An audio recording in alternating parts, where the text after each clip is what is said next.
Dans cette vidéo, on va voir ensemble comment utiliser un bouton poussoir à l'aide d'une carte Arduino. Alors, il y a quelques temps, quelqu'un m'a demandé un petit peu d'aide avec Arduino. Et cette personne m'a soumis l'idée de faire une vidéo sur le contrôle d'un servomoteur, en passant par Arduino bien sûr, mais à l'aide d'un bouton poussoir. Et je ne m'en souvenais pas, mais effectivement, j'ai jamais vraiment parlé de bouton poussoir dans mes vidéos sur Arduino. Donc aujourd'hui, on est là pour réparer la chose. Donc, dans un premier temps, comment est-ce qu'on va câbler notre bouton poussoir? Tout d'abord, je vais me rendre sur le site Tinkercad. Et dans la liste des composants, je vais aller chercher ceux dont j'ai besoin. Il me faut donc une carte Arduino et un bouton poussoir.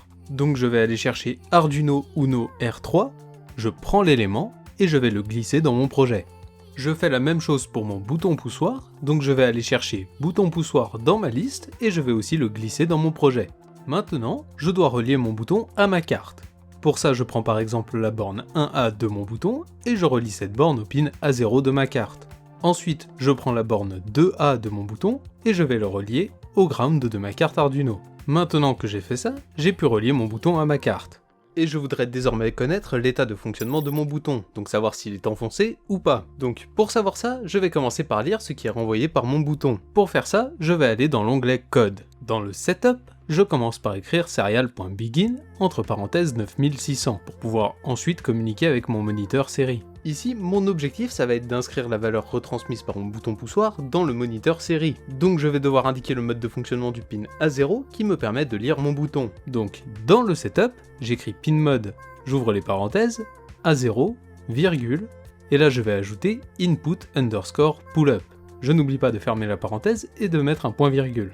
Alors, pourquoi ce mode de fonctionnement? D'habitude, on aura plutôt tendance à écrire soit input, soit output. Mais pour pouvoir lire la valeur de mon bouton, il faut que j'ajoute une résistance de pull-up. Cette résistance, elle va tout simplement me permettre d'avoir un état électrique défini dans mon circuit. Bon, ici, c'est une résistance de pull-down, mais on va pas forcément s'embêter avec tous les détails. Dis-toi juste que sans cette résistance enserrée avec ton bouton, tu seras incapable de lire son état. Bref, dans le code, on a pu intégrer le mode de fonctionnement du pin A0. Maintenant, il faut que je puisse lire ce pin. Donc, dans le loop, on va lire la valeur du pin grâce à la fonction analogRead, entre parenthèses A0. Mais cette fonction retourne une valeur, donc je dois lui associer une variable, ici c'est un integer parce que la valeur d'un pin analogique va de 0 à 1023 uniquement avec des entiers. Donc je vais pouvoir écrire int value égale analogRead A0.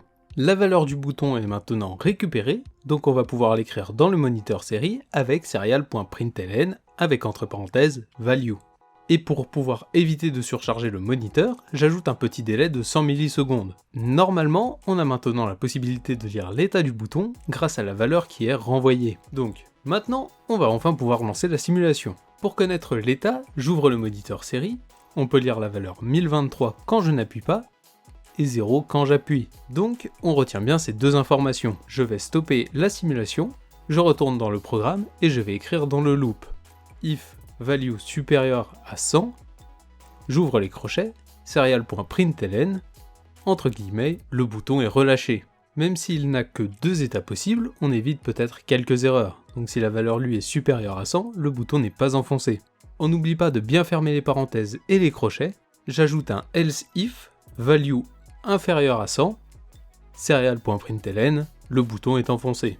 Et pareil, on n'oublie pas les parenthèses et les crochets.